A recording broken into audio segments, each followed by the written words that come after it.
इस समय मॉल के अंदर आ सी ते देख सकते हो तुसीं रिलायंस मार्ट पूरी तरह नाल बंद कर दिता गया है कि जदों तक मोदी सरकार अपने बिल वापस नहीं लेंदी उदों तक जो रिलायंस मार्ट ने रिलायंस की कोई भी संस्था होवे उसनूं खुला नहीं रहन दिता जाएगा। पंजाब दे विच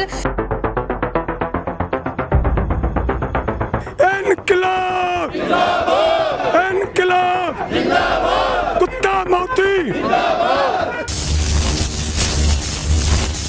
सरफरोशी की तमन्ना अब हमारे मन में है, देखना है जोर बाजुओं कातलों में है। ए आसमां तुझे बता देंगे क्या हमारे मन में है। वो दिन दूर नहीं जो पंजाब की धरती ते एक नवा इनकलाब शहीद आजम भगत सिंह जी उन्हां दा ਉਹ ਜਿੱਥੇ ਇਹ ਸੱਪ ਖੜੱਪਾ ਮੋਦੀ ਪੜੂਗਾ ਉਹਦੀ ਖੱਡ ਨੂੰ ਪੱਟ ਕੇ ਉਹਦੀ ਬਾਹਰ ਕੱਢ ਕੇ ਉਹਦੀ ਸਿਰੀ ਮਾਰਨ ਦੀ ਮੈਂ ਹਿੰਮਤ ਰੱਖਦਾ ਬਾਪੂ ਹਿੰਮਤ ਰੱਖ। ਮੋਦੀ ਸਾਹਿਬ ਕੁਝ ਵੀ ਕਰਨਾ ਪਵੇ ਅਸੀਂ ਸ਼ਾਂਤਮਈ ਚੱਲ ਰਹੇ ਹਾਂ। ਸਾਡੇ ਜਜ਼ਬਾਤਾਂ ਨੂੰ ਨਾ ਭੜਕਾਓ। ਸਾਡਾ ਇਤਿਹਾਸ ਪੜ੍ਹ ਕੇ ਆਵੇ ਫਿਰ ਸਾਡੀ ਟੱਕਰ ਲਵੇ। ਮੋਦੀ ਵਰਗੇ ਬਥੇਰੇ ਗਏ।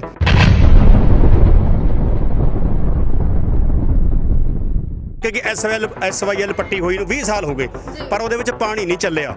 इदा कानून असी नहीं देवांगे, असी सिर धर की बाजी ला देंगे, असी ये नहीं चलन देवांगे। जे वो धक्का करता तो जिन्ने भी पंजाब के बार्डर है एक बार्डर से भी आके दिखावे, जे सानू 10 फुट भी पिछे कर दे असी अपना सारा कुछ छड्ड के वो मगर चल पवांगे।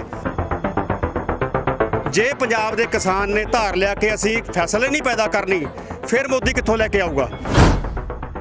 ਇਹ ਪੰਜਾਬ ਹੀ ਸਾਡੇ ਨਾਲ ਖੜਿਆ, ਤੁਹਾਡੇ ਨਾਲ ਖੜਿਆ ਸੀਗਾ ਜਿਹਨੇ ਤੁਹਾਡੀ ਉਹ ਮੰਗਣ ਦੀ ਆਦਤ ਹਟਾ ਕੇ ਪੂਰੇ ਦੇਸ਼ ਦਾ ਢਿੱਡ ਭਰਿਆ ਸੀਗਾ। ਜੇ ਫੇਰ ਉਹੀ ਮੰਗਣਾ ਚਾਹੁੰਦੇ ਆ ਤਾਂ ਕਿਸਾਨ ਤਿਆਰ ਹੈ। ਅਸੀਂ ਸਰਕਾਰ ਨੂੰ ਇਹ ਅਪੀਲ ਕਰਦੇ ਹਾਂ ਕਿ ਹੁਣ ਬੱਚਾ ਉੱਠ ਖੜਿਆ, ਨੌਜਵਾਨ ਪੀੜ੍ਹੀ ਉੱਠ ਖੜੀ, ਇਹਦਾ ਛੇਤੀ ਤੋਂ ਛੇਤੀ ਕੋਈ ਮਸਲਾ ਹੱਲ ਕਰਿਆ ਜਾਏ, ਨਹੀਂ ਬਹੁਤ ਬੁਰੇ ਹਾਲਾਤ ਹੋਣਗੇ। ਤੇ ਸਾਡੀ ਲੜਾਈ ਇਹਨਾਂ ਨਾਲ ਹੀ ਏਅਰਲਾਈਨਸ ਵਾਲਿਆਂ ਨਾਲ, ਤੇ ਸਾਡਾ ਮੇਨ ਮਕਸਦ ਇਹੀ ਹੈ, ਇਹਨਾਂ ਨੂੰ ਬੰਦ ਕਰਾਉਣਾ ਸਾਡਾ ਮੇਨ ਮਕਸਦ ਹੈ। ਚੀਕ ਤਾਂ ਉਹਨਾਂ ਦੀ ਨਿਕਲੂਗੀ ਜੀ ਜ਼ਰੂਰ ਜਦੋਂ ਪੂਰੇ ਪੰਜਾਬ 'ਚ ਉਹਨਾਂ ਨੂੰ ਐਡਾ ਵੱਡਾ ਘਾਟਾ ਪਊਗਾ। ਖਾਲਿਸਤਾਨ ਵਾਲਾ ਗੱਲ ਇੱਦਾਂ ਜੀ। सत श्री अकाल, तुसीं देख रहे हो चैनल शान पंजाबी। तो दर्शकों तुहानूं पता ही है कि पंजाब दे विच लगातार धरने लग रहे हैं। कोई भी दिन इहो जिहा नहीं होवेगा जदों पंजाब दे विच कोई धरना ना लगे। तो हुण तुहानूं दस दईए कि संघर्ष हुण किसानां दा इन्ना कुछ तिखा हो चुका है कि हुण किसान वड्डे तो वड्डे मॉलां तक अपनी पहुँच कर चुके हैं। जी हाँ, असीं अज मोहाली दे मॉल दे कोल खड़े हाँ। ये काफ़ी वड्डा मॉल है जो काफ़ी ज़्यादा मशहूर है मोहाली दे विच। मैं गल कर रही हाँ बेस्टटेक मॉल की, जिस दे बाहर किसान धरना लगाया जा रहा है। हुण इस दे पिछे की कारण है, ਇੱਥੇ ਪਹੁੰਚਣ ਦੇ ਪਿੱਛੇ ਕਿਸਾਨਾਂ ਦਾ ਕੀ ਮਕਸਦ ਹੈ, ਇਹ ਅਸੀਂ ਇੱਥੇ ਦੇ ਕਿਸਾਨਾਂ ਦੇ ਨਾਲ ਗੱਲਬਾਤ ਕਰਕੇ ਪਤਾ ਕਰਾਂਗੇ। ਤੇ ਹੁਣ ਆਪਾਂ ਚੱਲਦੇ ਹਾਂ ਕਿਸਾਨਾਂ ਦੇ ਨਾਲ ਗੱਲਬਾਤ ਕਰਦੇ ਹਾਂ ਅਤੇ ਪੁੱਛਦੇ ਹਾਂ ਕਿ ਅੱਜ ਇੱਥੇ ਪਹੁੰਚਣ ਦੇ ਪਿੱਛੇ ਉਹਨਾਂ ਦਾ ਕੀ ਮਕਸਦ ਸੀ।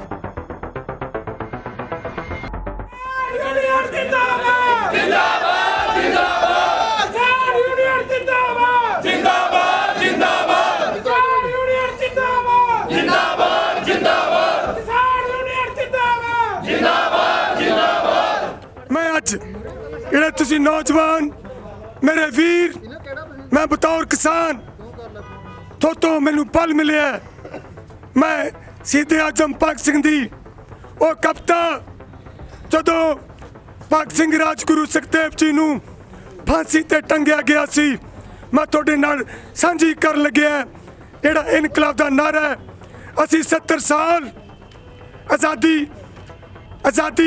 आई नू 70 साल हो गए पर ये देश काले अंग्रेज़ों के हथ आ गया वीरो। वो कविता मैं तुहाडे नाल सांझी कर लग्या, जिहड़ा मेरे पुरखियां दी कविता तुहानू बल दऊगी। सरफरोशी की तमन्ना अब हमारे मन में है, देखना है जोर बाजुओं कातलों में है। ए आसमां तुझे बता देंगे क्या हमारे मन में है। दोस्तों, जदों 18 साल का गभरू राजगुरु छोटा सी सुखदेव, ਉਹਨੂੰ ਪੁੱਛਿਆ ਜ਼ਾਲਮਾਂ ਨੇ ਜਦੋਂ ਫਾਂਸੀ ਦਾ ਤਖਤਾ ਸਾਹਮਣੇ ਹੈ, ਰੱਸਾ ਉਹਦੇ ਕੋਲੇ ਹੈ, ਉਹਦੇ ਗਲ 'ਚ ਪਾਉਣ ਲੱਗੇ ਹੈ। ਕਹਿੰਦੇ ਸੁਖਦੇਵ ਤੇਰੀ ਕੀ ਖੈਸ ਹੈ? ਕਹਿੰਦਾ ਤੂੰ ਆਪਣੀ ਮਾਂ ਨੂੰ ਮਿਲਣਾ ਕਿਸੇ ਨੂੰ ਰਿਸ਼ਤੇਦਾਰ ਨੂੰ ਮਿਲਣਾ ਹੈ, ਕਹਿੰਦਾ ਨਹੀਂ ਜ਼ਾਲਮੋ ਮੈਂ ਨਹੀਂ ਮਿਲਣਾ, ਮੈਂ ਤੁਹਾਨੂੰ ਮੈਨੂੰ ਇੱਕ ਸਫਾ ਲਿਆ ਦਿਓ, ਇੱਕ ਕਲਮ ਲਿਆ ਦਿਓ। ਉਹਨੇ ਕੀ ਕਿਹਾ ਸੀ ਮੈਂ ਤੁਹਾਨੂੰ ਦੱਸਣਾ ਚਾਹੁੰਦਾ, ਮੇਰੇ ਜਜ਼ਬਾਤ ਹੈ, मेरे जज्बात है। सुखदेव ने कहा हम भी जी सकते थे गुट गुट के, हम भी जी सकते थे गुट गुट के, लेकिन मेरी सरजमीन भारत की धरती इन्हें मेरी खून की मांग कर ली है, मेरा एक तुपका खून डुलूगा, इनकलाब आऊगा। असी नवेसले हो गए, काले अंग्रेजों के पास हो गए, पर वो दिन दूर नहीं जो पंजाब की धरती ते एक नवा इनकलाब शहीद आजम भगत सिंह जी उन्होंने दा पंजाब सुपनिया का पंजाब बनूंगा। सारे बोलो इनकलाब इनकलाब, कुत्ता मौती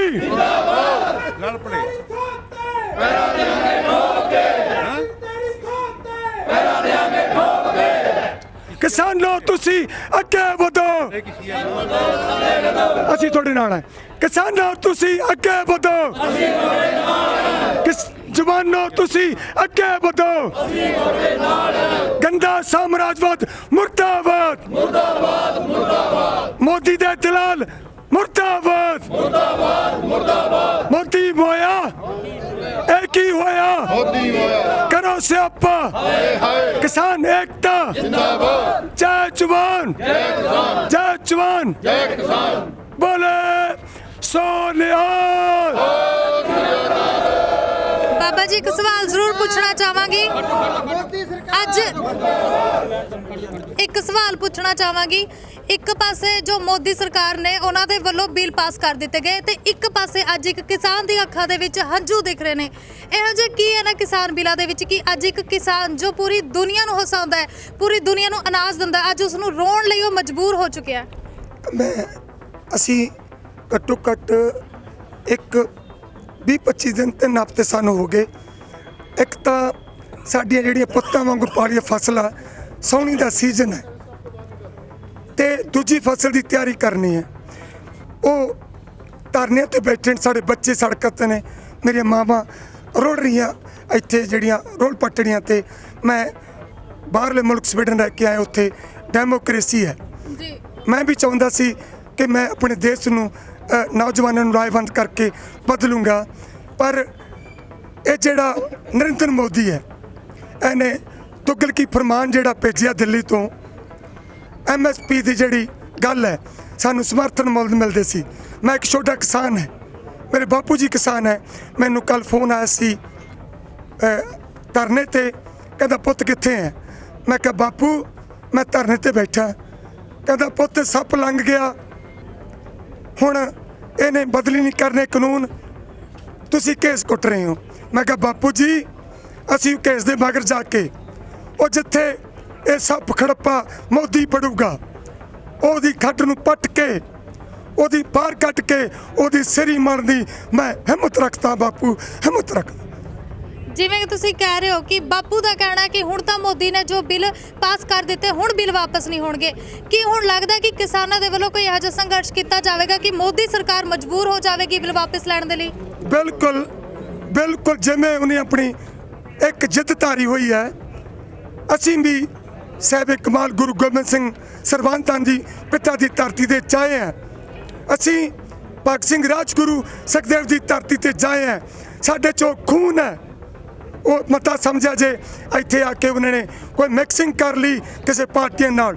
ਮੇਰਾ ਬਤੌਰ ਕਿਸਾਨ ਮੈਂ ਆਇਆ, ਅਸੀਂ ਜਦੋਂ ਤੱਕ ਇਹ ਮੋਦੀ ਇਹ ਬਿੱਲ ਵਾਪਸ ਨਹੀਂ ਕਰਦਾ, ਜਿਉਂਦੇ ਤਿਉਂ ਨਹੀਂ ਕਰਦਾ, ਉਦੋਂ ਤੱਕ ਸੰਘਰਸ਼ ਅਸੀਂ ਜਾਰੀ ਰੱਖਣਾ ਹੈ। ਮੋਦੀ ਸਾਹਿਬ ਕੁਛ ਵੀ ਕਰਨਾ ਪਵੇ, ਕੁਛ ਵੀ ਕਰਨਾ ਪਵੇ, ਅਸੀਂ ਸ਼ਾਂਤਮਈ ਚੱਲ ਰਹੇ ਹਾਂ, ਸਾਡੇ ਜਜ਼ਬਾਤਾਂ ਨੂੰ ਨਾ ਭੜਕਾਓ, ਨਾ ਭੜਕਾਓ।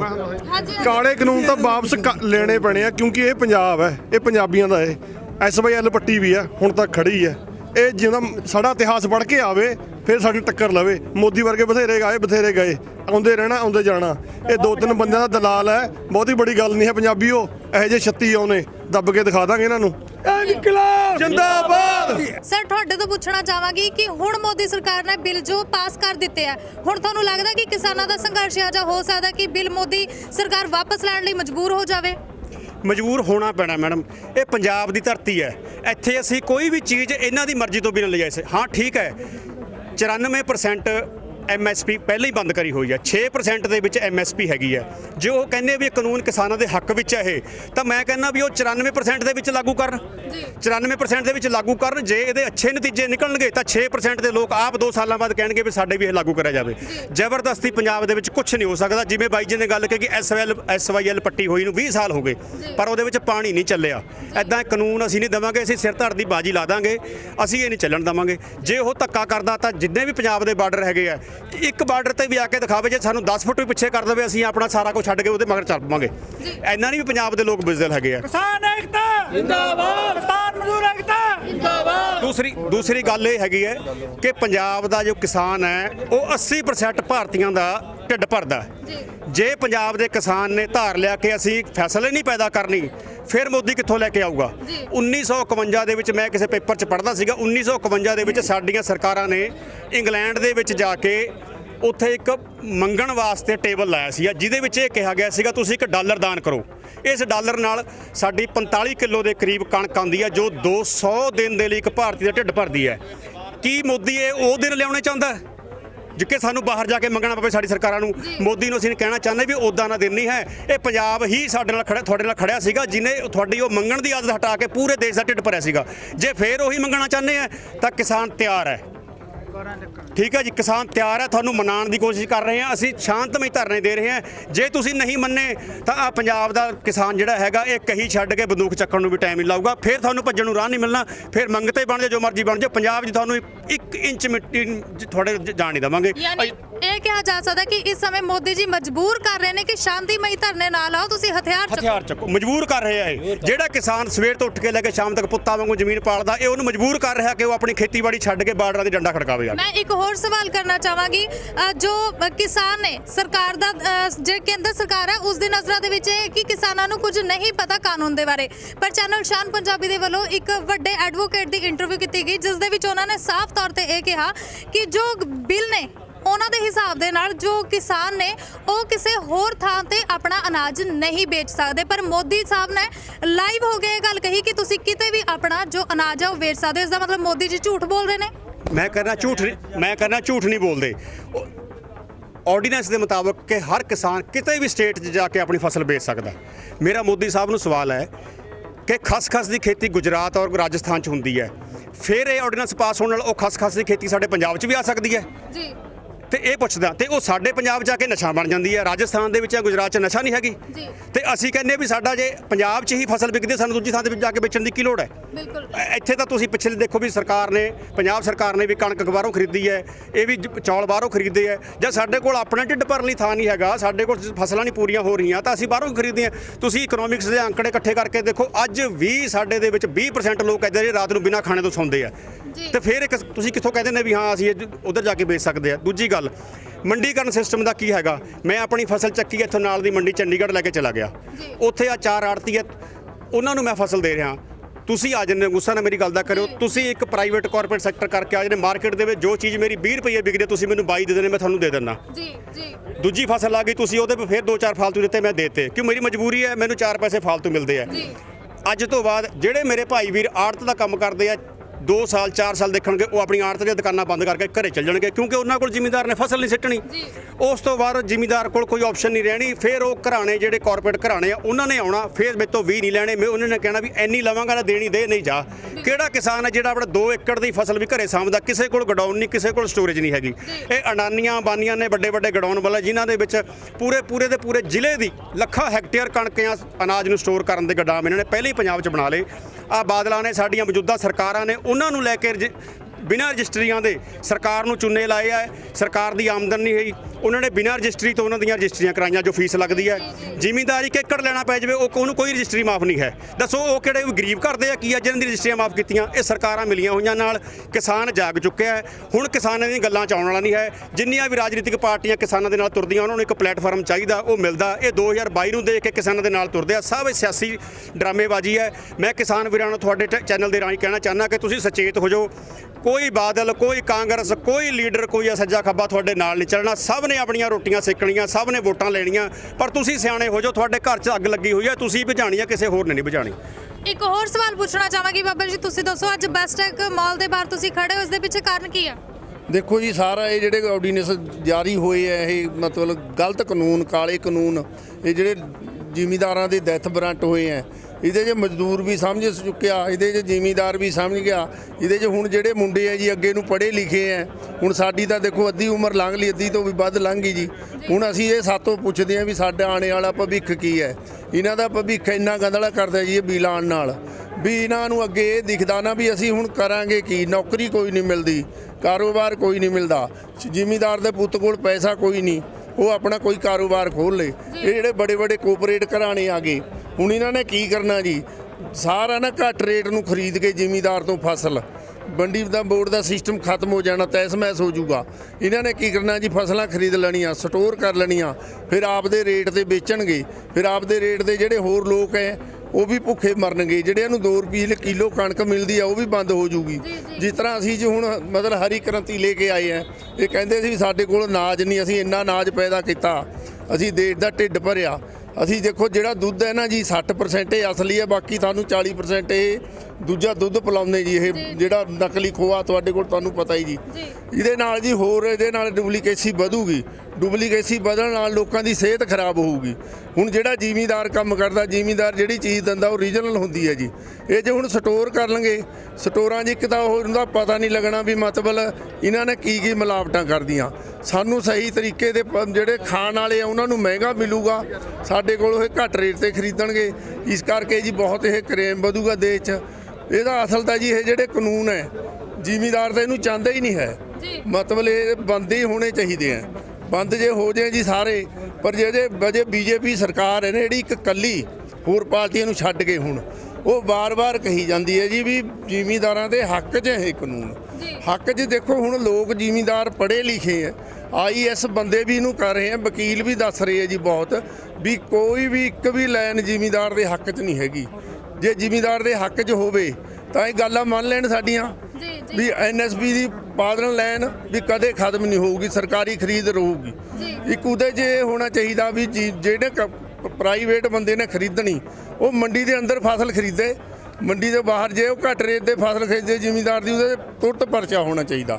ਇੱਕ ਸਾਨੂੰ ਜਿਹੜਾ ਵੀ ਲੋਅਰ ਕੋਰਟ, ਹਾਈ ਕੋਰਟ ਸਾਨੂੰ ਜਾਣ ਦੀ ਆਗਿਆ ਹੋਣੀ ਚਾਹੀਦੀ। ਇਹਨਾਂ ਨੇ ਉਹ ਸਾਡਾ ਅਧਿਕਾਰ ਖਤਮ ਕਰ ਦਿੱਤਾ ਇਹਨਾਂ ਕਾਨੂੰਨਾਂ 'ਚ। ਇਹ ਸਾਰਾ ਕੁਝ ਅਸੀਂ ਚਾਹੁੰਦੇ ਹਾਂ ਜੀ, ਸਾਰੇ ਪੰਜਾਬ ਦੇ ਲੋਕ ਜਾਗਰੂਕ ਹੋ ਗਏ। ਜਿਹੜੇ ਨਵੇਂ ਜੰਗ ਮੁੰਡੇ ਆ ਜੀ ਇਹ ਵੀ ਸਮਝਦੇ ਆ ਜੀ ਵੀ ਆਉਣੇ ਵਾਲਾ ਜਿਹੜਾ ਸਾਡਾ ਭਵਿੱਖ ਹੈ, ਇੱਕ ਟਾਈਮ ਤੇ ਸਾਡੀ ਜ਼ਮੀਨ ਵੀ ਨਹੀਂ ਰਹਿਣੀ। ਜ਼ਮੀਨ ਕਿਉਂ ਨਹੀਂ ਰਹਿਣੀ? ਉਹਨਾਂ ਨੇ ਕਹਿਣਾ ਵੀ ਸਾਡੇ ਨਾਲ ਫਸਲਾਂ ਦੇ ਐਗਰੀਮੈਂਟ ਕਰ ਲਓ, 5 ਸਾਲ ਦਾ ਕਰ ਲਓ। 5 ਸਾਲ ਦਾ ਐਗਰੀਮੈਂਟ ਕਰ ਗਿਆ, ਕਿਸੇ ਜ਼ਿਮੀਂਦਾਰ ਨੇ ਜ਼ਮੀਨ ਵੇਚਣੀ ਉਹ ਵੇਚ ਨਹੀਂ ਸਕਦਾ। ਉਹਨਾਂ ਨੇ ਵੱਟਾਂ ਕੋਈ ਨਹੀਂ ਛੱਡਣੀਆਂ, ਸਾਰੇ ਬੜੇ ਬੜੇ 100-100 ਕਿੱਲੇ ਦੇ ਫਾਰਮ ਬਣਾ ਦੇਣੇ। ਉਹਦੇ ਨਾਲ ਜਿੰਨੇ ਸਾਡੇ ਨਾਲ ਲੋਕ ਜੁੜੇ ਹੋਏ ਆ ਜੀ, ਜਿਸ ਤਰ੍ਹਾਂ ਇੱਕ ਜ਼ਿਮੀਂਦਾਰ ਰੇਲ ਗੱਡੀ ਚੱਲਦੀ ਹੈ ਜੀ, ਉਹਦਾ ਇੰਜਣ ਹੈ, ਇੰਜਣ ਉਹ ਸਾਰੇ ਦੇਸ਼ ਨੂੰ ਚਲਾ ਰਿਹਾ ਜੀ ਜ਼ਿਮੀਂਦਾਰ। ਅਗਰ ਇਹ ਹਿੰਦੁਸਤਾਨ ਦਾ ਜ਼ਿਮੀਂਦਾਰ ਫੇਲ ਹੋ ਗਿਆ ਤਾਂ ਇੱਥੇ ਗਰੀਬ ਤਬਕਾ ਇੰਨਾ ਹੀ ਗਰੀਬੀ ਫੈਲ ਜੂਗੀ ਵੀ ਮੈਂ ਦੱਸ ਨਹੀਂ ਸਕਦਾ, ਵੀ ਲੋਕ ਭੁੱਖੇ ਮਰਨਗੇ। ਜਿਸ ਤਰ੍ਹਾਂ ਬਾਈ ਦੱਸ ਗਿਆ 20% ਲੋਕ ਅਜੇ ਭੁੱਖੇ ਮਰ ਰਹੇ। ਧੰਨਵਾਦ ਜੀ। ਠੀਕ ਬਾਬਾ ਜੀ, ਤੁਹਾਡੇ ਨਾਲ ਗੱਲ ਕਰਨਾ ਚਾਹਾਂਗੀ। ਨੌਜਵਾਨਾਂ ਦਾ ਕਹਿਣਾ ਕਿ ਹੁਣ ਅਸੀਂ ਹਥਿਆਰ ਚੱਕਣ ਲਈ ਮਜਬੂਰ ਹੋ ਜਾਵਾਂਗੇ। ਲੱਗਦਾ ਕਿ ਵਾਕਈ ਆਉਣ ਵਾਲੇ ਸਮੇਂ ਦੇ ਵਿੱਚ ਇਹੋ ਜਿਹੇ ਹਾਲਾਤ ਬਣ ਜਾਣਗੇ? ਜਿਸ ਹਿਸਾਬ ਨਾਲ ਬੱਚੇ ਹੁਣ ਆ ਰਹੇ ਹੈ, ਸਾਨੂੰ ਤਾਂ ਆਪ ਖਤਰਾ ਬਣਿਆ ਹੋਇਆ ਕਿ ਬੱਚਿਆਂ ਨੂੰ ਰੋਕਣਾ ਮੁਸ਼ਕਲ ਹੋ ਰਿਹਾ। ਪਹਿਲਾਂ ਅਸੀਂ ਇਕੱਲੇ ਲੜਦੇ ਸੀ, ਪਰ ਹੁਣ ਇਹਨੂੰ ਬੱਚਿਆਂ ਨੂੰ ਰੋਕਣ ਵਾਸਤੇ ਹੀ ਅਸੀਂ ਬੈਠੇ ਹਾਂ ਇੱਥੇ ਕਿ ਸ਼ਾਂਤਮਈ ਹੈ, ਕਿਉਂਕਿ ਖੂਨ ਐਸਾ ਹੈ ਰੁਕਣਾ ਬੜਾ ਮੁਸ਼ਕਲ ਹੁੰਦਾ ਹੈ। ਅਸੀਂ ਸਰਕਾਰ ਨੂੰ ਇਹ ਅਪੀਲ ਕਰਦੇ ਹਾਂ ਕਿ ਹੁਣ ਬੱਚਾ ਉੱਠ ਖੜਿਆ, ਨੌਜਵਾਨ ਪੀੜ੍ਹੀ ਉੱਠ ਖੜੀ, ਇਹਦਾ ਛੇਤੀ ਤੋਂ ਛੇਤੀ ਕੋਈ ਮਸਲਾ ਹੱਲ ਕਰਿਆ ਜਾਏ, ਨਹੀਂ ਬਹੁਤ ਬੁਰੇ ਹਾਲਾਤ ਹੋਣਗੇ। ਹਾਂਜੀ ਸਰ, ਤੁਹਾਡੇ ਤੋਂ ਪੁੱਛਣਾ ਚਾਹਾਂਗੀ ਕਿ ਅੱਜ ਬੈਸਟੈਕ ਮਾਲ ਦੇ ਬਾਹਰ ਤੁਸੀਂ ਖੜੇ ਹੋ, ਕੀ ਰੀਜ਼ਨ ਹੈ? ਨਹੀਂ ਦੇਖੋ, ਰੀਜ਼ਨ ਤਾਂ ਇਹਦਾ ਇਹੀ ਹੈ ਜੀ, ਸਾਡਾ ਮਾਲ ਵਾਲਿਆਂ ਨਾਲ ਤਾਂ ਕੋਈ ਲੈਣਾ ਦੇਣਾ ਨਹੀਂ ਜੀ। ਸਾਨੂੰ ਸਿਰਫ ਰਿਲਾਇੰਸ ਮਾਰਟ ਨਾਲ ਸੀਗਾ ਜੀ ਸਾਡਾ ਉਹ ਅਸੀਂ ਇਹਨਾਂ ਨਾਲ ਗੱਲਬਾਤ ਕਰੀਏ ਜੀ, ਇਹ ਕਹਿੰਦੇ ਵੀ ਅਸੀਂ ਰਿਲਾਇੰਸ ਮਾਰਟ ਤਾਂ ਚਲੋ ਅਸੀਂ ਬੰਦ ਕਰਤਾ ਜੀ, ਵੀ ਹੁਣ ਇਹਨਾਂ ਨੂੰ ਅਸੀਂ ਕਿਹਾ ਵੀ ਜਾਂ ਤਾਂ ਤੁਸੀਂ ਖੋਲੋਗੇ ਜੀ ਮਾਲ ਤਾਂ ਸਾਡਾ ਧਰਨਾ ਐਵੇਂ ਹੀ ਜਾਰੀ ਰਹੂਗਾ ਜੀ ਉਰੇ। ਜੇ ਤੁਸੀਂ ਬੰਦ ਕਰ ਲੈਂਦੇ ਹੋ ਵੀ ਨਹੀਂ ਖੋਲਦੇ, ਫਿਰ ਸਾਡਾ ਧਰਨਾ ਇੱਥੇ ਧਰਨੇ ਵਾਲੇ ਬੰਦੇ ਨਹੀਂ ਬੈਠੂਗਾ ਜੀ ਉਰੇ ਕੋਈ ਵੀ। ਤੇ ਸਾਡਾ ਮੇਨ ਮਕਸਦ ਤਾਂ ਇਹੀ ਸੀਗਾ ਜੀ ਵੀ ਦੇਖੋ ਅਸੀਂ 1 ਹਫ਼ਤਾ ਹੋ ਗਿਆ ਜੀ ਸਾਨੂੰ, ਅਸੀਂ ਧਰਨੇ ਤੇ ਬੈਠੇ ਹਾਂ। ਅਸੀਂ ਘਰ ਤੋਂ ਵੀ ਅਸੀਂ ਕੰਮਕਾਰ ਛੱਡ ਕੇ ਸਾਰਾ ਕੁਝ ਛੱਡ ਕੇ ਅਸੀਂ ਧਰਨੇ ਤੇ ਬੈਠੇ ਹਾਂ। ਸਾਨੂੰ ਹਫ਼ਤਾ 15 ਦਿਨ ਹੋ ਗਏ ਸਾਨੂੰ ਲੱਗਿਆ ਨੂੰ। ਤੇ ਰਿਲਾਇੰਸ ਮਾਰਟ ਵਾਲੇ ਇਹ ਏਸੀ 'ਚ ਬੈਠ ਕੇ 2.5-3 ਲੱਖ ਰੁਪਈਆ ਇਹਨਾਂ ਦੀ ਇੱਕ ਦਿਨ ਦੀ ਇਨਕਮ ਹੈ ਜੀ, ਠੀਕ ਹੈ ਜੀ। ਤੇ ਸਾਡੀ ਲੜਾਈ ਇਹਨਾਂ ਨਾਲ ਹੀ ਆ, ਰਿਲਾਇੰਸ ਵਾਲੇ ਨਾਲ। ਤੇ ਸਾਡਾ ਮੇਨ ਮਕਸਦ ਇਹੀ ਹੈ, ਇਹਨਾਂ ਨੂੰ ਬੰਦ ਕਰਾਉਣਾ ਸਾਡਾ ਮੇਨ ਮਕਸਦ ਹੈ ਜੀ। ਤੇ ਹੁਣ ਬੰਦ ਹੋ ਚੁੱਕਿਆ? ਹਾਂਜੀ, ਅਸੀਂ ਅੰਦਰ ਜਾ ਕੇ ਸਾਡੇ ਪ੍ਰਧਾਨ ਜੀ ਬਲਾਕ ਕੁਲਦੀਪ ਜੀ ਅੰਦਰ ਜਾ ਕੇ ਦੇਖ ਕੇ ਆਏ ਆ ਜੀ। ਤੇ ਮਾਲ ਆਪਣਾ ਜਿਹੜਾ ਰਿਲਾਇੰਸ ਮਾਰਟ ਮੁਕੰਮਲ ਤੌਰ ਤੇ ਬੰਦ ਕਰ ਦਿੱਤਾ ਗਿਆ ਜੀ। ਬੰਦ ਕਰ ਦਿੱਤਾ ਜਾਏਗਾ। ਇੱਕ ਹੋਰ ਸਵਾਲ ਕਰਨਾ ਚਾਹਾਂਗੀ, ਇਸ ਸਮੇਂ ਕਾਫੀ ਪੈਟਰੋਲ ਪੰਪ ਵੀ ਰਿਲਾਇੰਸ ਦੇ ਬੰਦ ਕਰਵਾ ਦਿੱਤੇ ਗਏ ਨੇ ਤੇ ਹੋਰ ਵੀ ਥਾਵਾਂ ਕਾਫੀ ਬੰਦ ਕਰਵਾ ਦਿੱਤੀਆਂ ਗਈਆਂ ਨੇ। ਆਉਣ ਵਾਲੇ ਸਮੇਂ ਦੇ ਵਿੱਚ ਜਿਵੇਂ ਪਹਿਲਾਂ ਕਿਸਾਨਾਂ ਨੇ ਕਿਹਾ ਸੀ ਕਿ ਹੋਰ ਜਿਹੜੇ ਵੀ ਮਾਲ ਹੈ ਚੰਡੀਗੜ੍ਹ ਦੇ ਵਿੱਚ ਸਾਰੇ ਬੰਦ ਕਰਵਾ ਦਿੱਤੇ ਜਾਣਗੇ, ਯਾਨੀ ਇਹ ਕਿਹਾ ਜਾ ਸਕਦਾ ਕਿ ਆਉਣ ਵਾਲੇ ਸਮੇਂ ਦੇ ਵਿੱਚ ਜੋ ਬਾਨੀ ਅਡਾਨੀ ਨੇ ਉਹਨਾਂ ਦੀ ਜਿੰਨੀਆਂ ਵੀ ਸੰਸਥਾਵਾਂ ਨੇ ਇੱਥੇ ਨਹੀਂ ਚੱਲਣ ਦਿੱਤੀਆਂ ਜਾਣਗੀਆਂ ਜਦੋਂ ਤੱਕ ਬਿੱਲ ਵਾਪਸ ਨਹੀਂ ਹੁੰਦੇ। ਹਾਂਜੀ, ਕੋਈ ਸੰਸਥਾ ਨਹੀਂ ਜੀ ਚੱਲੂਗੀ ਪੰਜਾਬ 'ਚ। ਤੁਸੀਂ ਜ਼ਿਆਦਾ ਨਹੀਂ ਤਾਂ ਤਕਰੀਬਨ ਦੇਖ ਲਓ ਬਠਿੰਡੇ, ਲੱਖੇ, ਸਧਾਣੇ ਉਹਨਾਂ ਨੇ ਬੰਦ ਕੀਤਾ ਹੋਇਆ ਜੀ ਇੱਕ ਰਿਲਾਇੰਸ ਮਾਰਟ। ਉੱਥੇ ਇੱਕ ਦਿਨ ਦੀ ਸੇਲ 50 ਲੱਖ ਰੁਪਈਆ ਜੀ, ਇੱਕ ਦਿਨ ਦੀ ਸੇਲ। ਜਿਵੇਂ ਹੋਰ ਵੱਡੇ ਮਾਲ ਨੇ ਜਾਂ ਪੰਪ ਨੇ, ਜਿਵੇਂ ਰੈਪਰ ਆਪਣਾ ਰਿਲਾਇੰਸ ਦਾ ਪੈਟਰੋਲ ਦਾ ਪੰਪ ਹੈ ਜੀ, ਉੱਥੇ 10-15 ਲੱਖ ਰੁਪਏ ਦਾ ਇੱਕ ਦਿਨ ਦਾ ਤੇਲ ਪਾਇਆ ਜਾਂਦਾ ਜੀ ਉੱਥੇ। ਤੇ ਚੀਕ ਤਾਂ ਉਹਨਾਂ ਦੀ ਨਿਕਲੂਗੀ ਜੀ ਜ਼ਰੂਰ, ਜਦੋਂ ਪੂਰੇ ਪੰਜਾਬ 'ਚ ਉਹਨਾਂ ਨੂੰ ਐਡਾ ਵੱਡਾ ਘਾਟਾ ਪਊਗਾ। ਅੰਬਾਨੀਆਂ ਅਡਾਨੀਆਂ ਕੋਈ ਵੀ ਜਿਨ੍ਹਾਂ ਦਾ ਵੀ ਇਹ ਹੋਏਗਾ ਜੀ, ਇਹ ਸਾਰਾ ਚੀਕ ਤਾਂ ਉਹਨਾਂ ਦੀ ਨਿਕਲੂਗੀ ਜਦ ਇੰਨਾ ਉਹਨਾਂ ਨੂੰ ਘਾਟਾ ਪਊਗਾ ਜੀ। ਇੱਕ ਤੁਹਾਡੇ ਤੋਂ ਕੁਐਸਚਨ ਪੁੱਛਣਾ ਚਾਹਾਂਗੀ, ਨੌਜਵਾਨ ਪੀੜ੍ਹੀ ਦਾ ਕਹਿਣਾ ਹੈ ਕਿ ਹੁਣ ਅਸੀਂ ਪਿੱਛੇ ਨਹੀਂ ਹਟਾਂਗੇ, ਜੇ ਮੋਦੀ ਸ਼ਾਂਤਮਈ ਤਰੀਕੇ ਨਾਲ ਨਹੀਂ ਮੰਨਦੀ ਮੋਦੀ ਸਰਕਾਰ ਤਾਂ ਹਥਿਆਰ ਚੁੱਕੇ ਜਾਣਗੇ। ਇਸ ਗੱਲ ਤੋਂ ਕਿੰਨੇ ਕੁ ਸਹਿਮਤ ਹੋ? ਹਥਿਆਰ ਚੁੱਕਣਾ ਮੈਡਮ ਇਹ ਨਹੀਂ ਹੁੰਦਾ ਵੀ ਅਸੀਂ ਹੱਥ 'ਚ ਬੰਦੂਕ ਚੱਕਣੀ ਹੈ, ਕਿਸੇ ਤੇ ਵੀ ਅਸੀਂ ਅਟੈਕ ਨਹੀਂ ਕਰਨਾ। ਅਸੀਂ ਤਾਂ ਇਹਨਾਂ ਦੀ ਫਾਈਨੈਂਸ਼ੀਅਲ ਕੰਡੀਸ਼ਨ ਤੋੜਨੀ ਹੈ। ਜਿਵੇਂ ਦੱਸ ਚੁੱਕੇ ਨੇ ਅਸੀਂ ਸਾਰੇ ਰਿਲਾਇੰਸ ਪੰਪ ਬੰਦ ਕਰਤੇ, ਮਾਰਟ ਬੰਦ ਕਰਤੇ। ਜਦੋਂ ਇਹਨਾਂ ਦੀ ਇਨਕਮ ਬੰਦ ਹੋ ਗਈ ਇਹ ਆਪੇ ਆਪ ਝੁਕਣਗੇ। ਹਥਿਆਰਾਂ ਦਾ ਮਤਲਬ ਇਹ ਨਹੀਂ ਹੁੰਦਾ ਕਿ ਅਸੀਂ ਜਾ ਕੇ ਕਿਸੇ ਤੇ ਗੋਲੀ ਮਾਰ ਦੇਣੀ ਹੈ। ਅਸੀਂ ਆਪਣੇ ਬਾਰਡਰ ਰੋਕਾਂਗੇ, ਸਾਰਾ ਕੁਝ ਕਰਾਂਗੇ। ਇਹਨਾਂ ਦੀ ਬਾਹਰ ਤੋਂ ਕੋਈ ਚੀਜ਼ ਨਹੀਂ ਆਉਣ ਦੇਣੀ। ਤੇ ਇਹਨਾਂ ਦੇ ਪੰਪ ਜਿਹੜੇ ਇਹਨਾਂ ਦੀ ਕਾਰਪੋਰੇਸ਼ਨ ਦੇ ਘਰਾਂ ਨੇ ਚੱਲ ਰਹੇ ਨੇ ਸਾਰੇ ਰਿਲਾਇੰਸ ਪੰਪ ਸਾਰੇ ਬੰਦ ਕਰਤੇ ਨੇ। ਕਿਤੇ ਦੀ 50 ਲੱਖ ਸੇਲ ਹੈ, ਕਿਸੇ ਟੂਲ ਟੈਕਸ ਦੀ 10 ਲੱਖ, ਕਿਸੇ ਦੀ ਕਰੋੜ। 100 ਕਰੋੜ ਦੀ ਇਨਕਮ ਹਰ ਰੋਜ਼ ਪੰਜਾਬ 'ਚੋਂ ਹੈ ਅਡਾਨੀ ਤੇ ਬਾਨੀ ਨੂੰ। ਅਸੀਂ ਉਹ ਸਾਰੀ ਬੰਦ ਕਰ ਦੇਣ। ਜਦੋਂ ਉਹਨਾਂ ਦੀ ਇਨਕਮ ਬੰਦ ਹੋ ਗਈ ਉਹ ਕਿੱਥੇ ਜਾਣਗੇ? ਉਹ ਸਾਰੇ ਆਪਣੇ ਝੁਕਣਗੇ, ਉਹ ਮੋਦੀ ਦੇ ਦਬਾਅ ਪਾਉਣਗੇ ਤੇ ਮੋਦੀ ਝੁਕੂਗਾ। ਝੁਕ ਚੁੱਕਿਆ ਮੋਦੀ, ਸਾਡੀ ਜਿੱਤ ਹੋ ਚੁੱਕਿਆ, ਐਲਾਨ ਹੋਣਾ ਬਾਕੀ ਹੈ ਤੇ ਐਲਾਨ ਸਾਡਾ ਥੋੜੇ ਦਿਨਾਂ 'ਚ ਹੋ ਜਾਊਗਾ। ਜੇਕਰ ਨਾ ਹੋਇਆ ਤਾਂ ਜਥੇਬੰਦੀਆਂ ਜਿਵੇਂ ਸਾਨੂੰ ਕਹਿਣਗੀਆਂ ਸਾਰੀਆਂ ਅਸੀਂ ਉਵੇਂ ਕਰਾਂਗੇ। ਦੇਖੋ ਸਾਡੇ ਬਜ਼ੁਰਗ ਖੜੇ ਨੇ ਸਾਰੇ, ਇਹਨਾਂ 'ਚ ਸਾਡੇ 'ਚ ਨੌਜਵਾਨ ਜੋਸ਼ ਹੈ, ਇਹਨਾਂ 'ਚ ਹੋਸ਼ ਹੈ। ਅਸੀਂ ਦੋਨੇ ਮਿਲਾ ਕੇ ਕੰਮ ਲਵਾਂਗੇ। ਅਸੀਂ ਚਾਹੁੰਦੇ ਹਾਂ ਸ਼ਾਂਤਮਈ ਤਰੀਕੇ ਨਾਲ ਸਾਡੇ ਧਰਨੇ ਚੱਲਦੇ ਰਹਿਣ। ਅਸੀਂ ਸ਼ਾਂਤਮਈ ਤਰੀਕੇ ਨਾਲ ਹੀ ਇਹਨਾਂ ਦਾ ਰਿਲਾਇੰਸ ਦਾ ਸਾਰਾ ਦਾ ਕਾਰੋਬਾਰ ਬੰਦ ਕਰਕੇ ਠੱਪ ਕਰਕੇ ਇਹਨਾਂ ਨੂੰ ਝੁਕਣ ਲਈ ਮਜਬੂਰ ਕਰ ਦਾਂਗੇ। ਜਿਹੜੀਆਂ ਰੈਲੀਆਂ ਕਹਿ ਸਕਦੇ ਨੇ ਰੈਲੀਆਂ ਹੋ ਰਹੀਆਂ ਨੇ ਉਹਨਾਂ ਦੇ ਵਿੱਚ ਖਾਲਿਸਤਾਨ ਦੇ ਵੀ ਨਾਅਰੇ ਲਗਾਏ ਜਾ ਰਹੇ ਨੇ, ਕੀ ਪੰਜਾਬ ਖਾਲਿਸਤਾਨ ਚਾਹੁੰਦਾ ਹੈ? ਫਿਰ ਇਹ ਕੀ ਕੋਈ ਭੜਕਾਊ ਅੰਸਰ ਨੇ ਜੋ ਇਦਾਂ ਕਰ ਰਹੇ ਨੇ? ਜ਼ਰੂਰ ਭੜਕਾਊ ਅੰਸਰ ਨੇ ਜੀ। ਇਹ ਕੀ ਹੁੰਦਾ ਜੀ, ਇਹ ਸਾਡਾ ਜਿਹੜਾ ਧਰਨਾ ਸ਼ਾਂਤਮਈ ਤਰੀਕੇ ਨਾਲ ਚੱਲ ਰਿਹਾ, ਇਹਨੂੰ ਕੁਝ ਲੋਕ ਖਰਾਬ ਕਰਨਾ ਚਾਹੁੰਦੇ ਨੇ ਜੀ ਸਾਡੇ ਵਿੱਚ ਵੜ ਕੇ। ਜਿਵੇਂ ਅਸੀਂ ਇੱਥੇ ਮਾਲ 'ਚ ਆਏ ਆ, ਅਸੀਂ ਸਾਡੇ ਜਿੰਨੇ ਵੀ ਸਾਡੇ ਨਾਲ ਬੰਦੇ ਆਏ ਨੇ ਜੀ, ਅਸੀਂ ਸਾਰਿਆਂ ਨੂੰ ਅਪੀਲ ਕੀਤੀ ਆ ਵੀ ਕੋਈ ਵੀ ਬੰਦਾ ਹੁੱਲੜਬਾਜੀ ਨਹੀਂ ਕਰੂਗਾ ਜੀ, ਕੋਈ ਬੰਦਾ ਕੋਈ ਕੂਕ ਨਹੀਂ ਮਾਰੂਗਾ, ਕੋਈ ਇਦਾਂ ਦੀ ਕੋਈ ਗਲਤ ਹਰਕਤ ਨਹੀਂ ਕਰੂਗਾ। ਸ਼ਾਂਤਮਈ ਤਰੀਕੇ ਨਾਲ ਅਸੀਂ ਬੈਠ ਕੇ ਆਪਦਾ ਰੋਸ ਜਤਾਉਣਾ ਜੀ। ਤੇ ਜਿਵੇਂ ਗੱਲ ਕਰੀ ਤੁਸੀਂ ਖਾਲਿਸਤਾਨ ਵਾਲਾ ਗੱਲ ਇੱਦਾਂ ਜੀ, ਅਸੀਂ ਇਹਦੇ ਉਹ ਨਹੀਂ ਹੈਗੇ। ਕੁਝ ਸ਼ਰਾਰਤੀ ਬੰਦੇ ਆਉਂਦੇ ਨੇ, ਉਹ ਇੱਦਾਂ ਦੀ ਗੱਲ ਕਰਕੇ ਚਲੇ ਜਾਂਦੇ ਨੇ ਜੀ। ਇਹ ਸਾਨੂੰ ਬਦਨਾਮ ਕਰਨ ਦੀ ਇੱਕ ਸਾਜ਼ਿਸ਼ ਹੈ ਜੀ। ਜਿਹੜੇ ਅਸੀਂ ਕਿਸਾਨ ਅਸੀਂ ਬੈਠੇ ਹਾਂ ਰੋਸ ਕਰ ਰਹੇ ਹਾਂ, ਇਹ ਸਾਨੂੰ ਇੱਕ ਬਦਨਾਮ ਕਰਨ ਦੀ ਸਾਜ਼ਿਸ਼ ਹੈ ਜੀ। ਮੈਡਮ ਪਹਿਲੀ ਵਾਰ ਹੋਇਆ, ਦੇਖੋ ਤੁਸੀਂ 31 ਜਥੇਬੰਦੀਆਂ ਇਕੱਠੀ ਹੋਈਆਂ ਨੇ। ਉਸ ਤੋਂ ਬਾਅਦ ਤੁਸੀਂ ਹੁਣ ਸਾਰਾ ਦੇਖ ਲਓ, ਹਰ ਇੱਕ ਮਜ਼ਦੂਰ, ਹਰ ਇੱਕ ਵਰਗ ਕਿਸਾਨਾਂ ਦੇ ਨਾਲ ਹੈ। ਇਹ ਦੇਖਣ 'ਚ ਕਰੋ ਤੁਸੀਂ, ਸਿਰਫ 10% ਰਹਿ ਜਾਂਦੇ ਆ ਆਪਣੇ ਸਰਵਿਸ ਕਰਨ ਵਾਲੇ ਬਿਜ਼ਨਸਮੈਨ ਬੰਦੇ। ਉਹ ਵੀ ਸਾਡੇ ਕੋਲ ਰਾਤ ਨੂੰ ਜਦੋਂ ਟਾਈਮ ਲੱਗਦਾ ਉਹ ਵੀ ਹਾਜ਼ਰੀ ਭਰ ਕੇ ਜਾ ਰਹੇ ਨੇ। ਸਾਰੇ ਟੂਲ ਪਲਾਜ਼ਿਆਂ ਤੇ ਸਾਰੀ ਰੇਲਵੇ ਟਰੈਕਾਂ ਤੇ ਸਾਰੀ ਮਾਤਾਵਾਂ ਭੈਣਾਂ ਬੈਠੀਆਂ ਨੇ। ਹੁਣ ਸੀਜ਼ਨ ਦਾ ਟਾਈਮ ਹੈ, ਹੁਣ ਸੀਜ਼ਨ ਦਾ ਟਾਈਮ ਖਤਮ ਹੋ ਰਿਹਾ ਸਾਡਾ। ਹੁਣ ਸਾਡੇ ਧਰਨੇ 'ਚ ਗਿਣਤੀ ਵਧਣ ਲੱਗ ਗਈ ਹੈ। ਜੇ ਪਰ ਹਰ ਇੱਕ ਪਰਿਵਾਰ 'ਚੋਂ ਨੌਜਵਾਨ ਆ ਰਹੇ ਆ, ਬਜ਼ੁਰਗ ਆ ਰਹੇ ਨੇ, ਧਰਨੇ 'ਚ ਸਮੂਲਿਤ ਕਰ ਰਹੇ ਨੇ। ਸਾਡੀ ਜਦੋਂ ਤੁਰੇ ਸੀਗੇ 10 ਜਥੇਬੰਦੀਆਂ ਸੀਗੀਆਂ ਤੇ ਇੱਕ ਪਲੇਟਫਾਰਮ ਤੇ 31 ਜਥੇਬੰਦੀਆਂ ਆ ਗਈਆਂ ਨੇ। ਪਹਿਲੀ ਵਾਰ ਹੋਇਆ, ਇਹ ਆਖਰੀ ਯੁੱਧ ਹੈ ਸਾਡਾ। ਅਸੀਂ ਇਹ ਜਿੱਤ ਕੇ ਲਵਾਂਗੇ, ਇਸ ਤੋਂ ਬਾਅਦ ਕਦੇ ਯੁੱਧ ਨਹੀਂ ਹੋਣਾ। ਤੇ ਪੰਜਾਬ ਦੀ ਕ੍ਰਾਂਤੀ ਤੇ ਕੋਈ ਵੀ ਦਿੱਲੀ ਤੋਂ ਬੈਠੀ ਸਰਕਾਰ ਪੰਜਾਬ ਵੱਲ ਕਿਸੇ ਜ਼ਿਮੀਂਦਾਰ ਵੱਲ ਝਾਕੂਗੀ ਨਹੀਂ ਤੇ ਨਾ ਹੀ ਮਾੜਾ ਕਾਨੂੰਨ ਪਾਸ ਕਰੂਗੀ। ਜਿਹੜੇ ਕਹਿੰਦੇ ਨੇ ਕਾਨੂੰਨ ਕਿਸਾਨਾਂ ਦੇ ਹੱਕ 'ਚ ਨੇ। ਕੋਈ ਬੀਜੇਪੀ ਲੀਡਰ ਹੋਵੇ, ਅਸੀਂ ਇਹਨਾਂ ਨੂੰ ਡਿਬੇਟ ਦੀ ਚੁਣੌਤੀ ਦਿੰਦੇ ਆ। ਸਾਡੇ ਕਿਸਾਨ ਜਥੇਬੰਦੀਆਂ ਨਾਲ ਜਿੱਥੇ ਮਰਜ਼ੀ ਬੈਠ ਕੇ ਡਿਬੇਟ ਕਰ ਲੈਣ, ਸਾਨੂੰ ਸੈਟੀਸਫਾਈ ਕਰ ਦੇਣ। ਜੇ ਉਹ ਕਹਿਣਗੇ ਕਾਨੂੰਨ 'ਚ ਕੋਈ ਹੈਗੀ ਹੈ, ਠੀਕ ਹੈ, ਅਸੀਂ ਮੰਨਣ ਨੂੰ ਤਿਆਰ ਹਾਂ। ਅਸੀਂ ਜੇ ਕਿਸੇ ਦਾ ਫਾਇਦਾ ਹੁੰਦਾ, ਪਹਿਲੀ ਵਾਰ ਇਹ ਕੋਈ ਕਿਸੇ ਦਾ ਫਾਇਦਾ ਹੁੰਦਾ, ਕੋਈ ਫਾਇਦਾ ਨਹੀਂ ਲੈਂਦਾ। ਹੁਣ ਤੁਸੀਂ ਮੈਨੂੰ 100 ਰੁਪਿਆ ਦਿਓ, ਜੇ ਮੇਰਾ ਫਾਇਦਾ ਮੈਂ ਲਊਂਗਾ ਨਹੀਂ। ਇਹ ਕਿਉਂ ਨਹੀਂ ਲੈ ਰਹੇ ਕਿਸਾਨ? ਇਹਨਾਂ ਦੇ ਵਿਰੋਧੀ ਨੇ। ਇਹਨੇ ਕਰੋਨੇ ਦੀ ਮਹਾਮਾਰੀ ਦੀ ਆੜ 'ਚ ਚੋਰੀ ਰਸਤੇ ਰਾਹੀਂ ਬਿੱਲ ਲੈ ਕੇ ਆਏ ਨੇ ਇਹ। ਜੇ ਇਹਨਾਂ 'ਚ ਇੰਨੀ ਸੱਚਾਈ ਹੁੰਦੀ, ਸਾਰੇ ਜਥੇਬੰਦੀਆਂ ਨੂੰ ਬਿਠਾ ਕੇ ਉਹਨਾਂ ਨਾਲ ਗੱਲ ਕਰਦੇ, ਉਹਨਾਂ ਨੂੰ ਪੜ੍ਹਾਉਂਦੇ। ਲੋਕ ਸਭਾ 'ਚ ਇਹਨਾਂ ਦਾ ਬਹੁਮਤ ਹੈ, ਰਾਜ ਸਭਾ 'ਚ ਇਹਨਾਂ ਦਾ ਬਹੁਮਤ ਨਹੀਂ ਹੈਗਾ ਮੋਦੀ ਦਾ। ਇਹਨੇ ਉਹ ਵੀ ਇੱਥੇ ਵੀ ਬਿਨਾਂ ਵੋਟਿੰਗ ਤੋਂ ਅਧਿਕਾਰ ਹੈ, ਸਪੀਕਰ ਦਾ ਵੋਟਿੰਗ ਕਰ ਸਕਦੇ। ਇੱਕ ਮੈਂਬਰ ਨੇ ਵਿਰੋਧ ਕਰਤਾ, ਉੱਥੇ ਵੋਟਿੰਗ ਹੋ ਗਈ, ਜੇ ਬਾਂਹ ਖੜੀ ਕਰਤੀ, ਉਹਨੇ ਕਿਸੇ ਨੂੰ ਨਹੀਂ ਪੁੱਛਿਆ। ਧੱਕੇ ਨਾਲ ਬਿੱਲ ਪਾਸ ਕਰੇ ਤਾਂ ਕਿ ਉਹਨਾਂ ਦੇ ਮਨ 'ਚ ਚੋਰ ਹੈ। ਹੁਣ ਚੁੱਕਣਗੇ ਉਹ ਜ਼ਰੂਰ। ਤੁਸੀਂ ਇੱਕ ਗੱਲ ਹੋ, ਮਾਲਵਿੰਦਰ ਕੰਗ ਪੰਜਾਬ ਸੈਕਟਰੀ ਬੀਜੇਪੀ ਦਾ, ਉਹਨੇ ਅਸਤੀਫਾ ਦਿੱਤਾ। ਜੇਜੇਪੀ ਹਰਿਆਣੇ 'ਚ ਬਗਾਵਤ ਹੋ ਗਈ। 2 ਸਾਂਸਦ ਬੀਜੇਪੀ ਦੇ ਭਵਾਨੀ ਤੇ ਮਹਿੰਦਰਗੜ੍ਹ ਤੋਂ ਸਾਂਸਦ ਨੇ, ਉਹਨਾਂ ਨੇ ਬਗਾਵਤ ਕਰਤੀ। ਉਹ ਕਹਿ ਰਹੇ ਨੇ ਵੀ ਸਾਨੂੰ ਇਹ ਕਿਸਾਨ ਵਿਰੋਧੀ, ਅਸੀਂ ਪਹਿਲਾਂ ਕਿਸਾਨ ਆ। ਤੁਸੀਂ ਕਿੰਨੀ ਬਗਾਵਤ ਹੋ ਗਈ ਹੈ? ਅਸੀਂ ਹਲੇ ਚੱਲੇ ਆ, ਸਾਡਾ ਕਾਫਲਾ ਬਣਦਾ ਜਾ ਰਿਹਾ ਹੈ। ਤੁਸੀਂ ਆਉਣ ਵਾਲੇ ਟਾਈਮ 'ਚ ਦੇਖੋ, ਤੁਹਾਨੂੰ ਮੈਂ ਪਹਿਲਾਂ ਵੀ ਦੱਸੂਗਾ, ਸਾਡੀ ਜਿੱਤ ਹੋ ਚੁੱਕੀ ਹੈ, ਐਲਾਨ ਹੋਣਾ ਬਾਕੀ ਹੈ। ਤੇ ਸਾਰੀ ਕਿਸਾਨ ਏਕਤਾ ਦੀ ਇਹ ਜਿੱਤ ਤੇ ਮਜ਼ਦੂਰ ਏਕਤਾ ਦੀ ਜਿੱਤ ਹੋਊਗੀ ਜੀ। ਤੇ ਇਸ ਸਮੇਂ ਤੁਸੀਂ ਦੇਖ ਸਕਦੇ ਹੋ ਕਿਸਾਨਾਂ ਦਾ ਕਹਿਣਾ ਹੈ ਕਿ ਮੋਦੀ ਸਰਕਾਰ ਝੁਕ ਚੁੱਕੀ ਹੈ ਤੇ ਮੋਦੀ ਸਰਕਾਰ ਹੁਣ ਹਾਰ ਚੁੱਕੀ ਹੈ ਤੇ ਕਿਸਾਨਾਂ ਦੀ ਜਿੱਤ ਹੋ ਚੁੱਕੀ ਹੈ। ਹੁਣ ਦੇਖਦੇ ਹਾਂ ਆਉਣ ਵਾਲੇ ਸਮੇਂ ਦੇ ਵਿੱਚ ਕਿਸਾਨ ਕਿੱਥੇ ਤੋਂ ਕੱਤ ਜਾਣੇ ਨੇ ਤੇ ਕਿਸਾਨਾਂ ਦਾ ਆਉਣ ਵਾਲੇ ਸਮੇਂ ਦੇ ਵਿੱਚ ਕਿੰਨਾ ਕੁ ਸੰਘਰਸ਼ ਤਿੱਖਾ ਹੋਵੇਗਾ। ਚੱਕ ਦਿਆਂਗੇ, ਕੌਣ ਦੇ ਮੋਢਾ ਰੱਖ ਦਿਆਂਗੇ। ਕਿਸਾਨ ਏਕਤਾ ਜਿੰਦਾਬਾਦ, ਮਜ਼ਦੂਰ ਏਕਤਾ ਜਿੰਦਾਬਾਦ, ਕਿਸਾਨ ਮਜ਼ਦੂਰ ਏਕਤਾ ਜਿੰਦਾਬਾਦ। ਮੋਦੀ ਦਾ ਦੱਲੇ ਮੁਰਦਾਬਾਦ, ਮੋਦੀ ਦਾ ਦੱਲੇ ਮੁਰਦਾਬਾਦ, ਮੋਦੀ ਦਾ ਦੱਲੇ ਪੰਜਾਬ ਤੋਂ ਵਾਪਸ ਜਾਓ, ਵਾਪਸ ਜਾਓ, ਵਾਪਸ ਜਾਓ। ਧੱਕੇਸ਼ਾਹੀ ਨਹੀਂ ਚਲੇਗੀ, ਨਹੀਂ ਚਲੇਗੀ, ਨਹੀਂ ਚਲੇਗੀ। ਦੇਖ ਸਕਦੇ ਹੋ ਹੁਣ ਅਸੀਂ ਮਾਲ ਦੇ ਅੰਦਰ ਜਾ ਰਹੇ ਹਾਂ ਤੇ ਦੇਖਦੇ ਹਾਂ ਕਿ ਵਾਕਈ ਹੀ ਰਿਲਾਇੰਸ ਮਾਰਟ ਬੰਦ ਹੋ ਚੁੱਕਿਆ ਹੈ ਜਾਂ ਫਿਰ ਨਹੀਂ।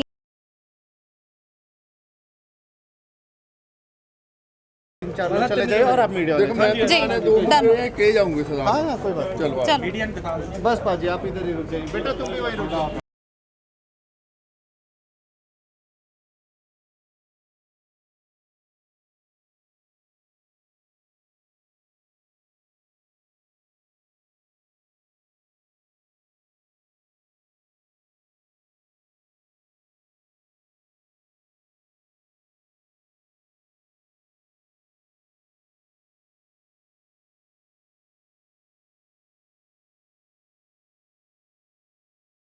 ਅੰਦਰ ਅਸੀਂ ਤੇ ਦੇਖ ਸਕਦੇ ਹੋ ਤੁਸੀਂ ਰਿਲਾਇੰਸ ਮਾਰਟ ਪੂਰੀ ਤਰ੍ਹਾਂ ਨਾਲ ਬੰਦ ਕਰ ਦਿੱਤਾ ਗਿਆ ਹੈ ਅਤੇ ਕਿਸਾਨਾਂ ਦਾ ਕਹਿਣਾ ਹੈ ਕਿ ਜਦੋਂ ਤੱਕ ਮੋਦੀ ਸਰਕਾਰ ਆਪਣੇ ਬਿੱਲ ਵਾਪਸ ਨਹੀਂ ਲੈਂਦੀ ਉਦੋਂ ਤੱਕ ਜੋ ਰਿਲਾਇੰਸ ਮਾਰਟ ਨੇ, ਰਿਲਾਇੰਸ ਦੀ ਕੋਈ ਵੀ ਸੰਸਥਾ ਹੋਵੇ, ਉਸ ਨੂੰ ਖੁੱਲਾ ਨਹੀਂ ਰਹਿਣ ਦਿੱਤਾ ਜਾਵੇਗਾ ਪੰਜਾਬ ਦੇ ਵਿੱਚ। ਤੇ ਦੇਖ ਸਕਦੇ ਹੋ ਕਿ ਮਾਲ ਚੰਡੀਗੜ੍ਹ ਦਾ ਬਹੁਤ ਜ਼ਿਆਦਾ ਮਸ਼ਹੂਰ ਮਾਲ ਹੈ ਜਿਸ ਦੇ ਵਿੱਚ ਰਿਲਾਇੰਸ ਮਾਰਟ ਸੀ ਅਤੇ ਇਸ ਨੂੰ ਵੀ ਕਿਸਾਨਾਂ ਦੇ ਵੱਲੋਂ ਬੰਦ ਕਰਵਾ ਦਿੱਤਾ ਗਿਆ ਹੈ। ਯਾਨੀ ਇਹ ਕਿਹਾ ਜਾ ਸਕਦਾ ਹੈ ਕਿ ਕਿਸਾਨਾਂ ਦਾ ਜੋ ਸੰਘਰਸ਼ ਹੈ ਲਗਾਤਾਰ ਤਿੱਖਾ ਹੁੰਦਾ ਜਾ ਰਿਹਾ ਹੈ ਤੇ ਦੇਖਣਾ ਇਹ ਹੈ ਕਿ ਆਉਣ ਵਾਲੇ ਸਮੇਂ ਦੇ ਵਿੱਚ ਹੁਣ ਇਹ ਸੰਘਰਸ਼ ਹੋਰ ਕਿੰਨਾ ਕੁ ਤਿੱਖਾ ਹੋ ਸਕਦਾ ਹੈ। ਕਿ ਮੋਦੀ ਸਰਕਾਰ ਨੂੰ ਹੁਣ ਝੁਕਣਾ ਪਵੇਗਾ ਕਿਸਾਨਾਂ ਦੇ ਅੱਗੇ, ਇਹ ਆਉਣ ਵਾਲਾ ਸਮੇਂ ਦੱਸੇਗਾ।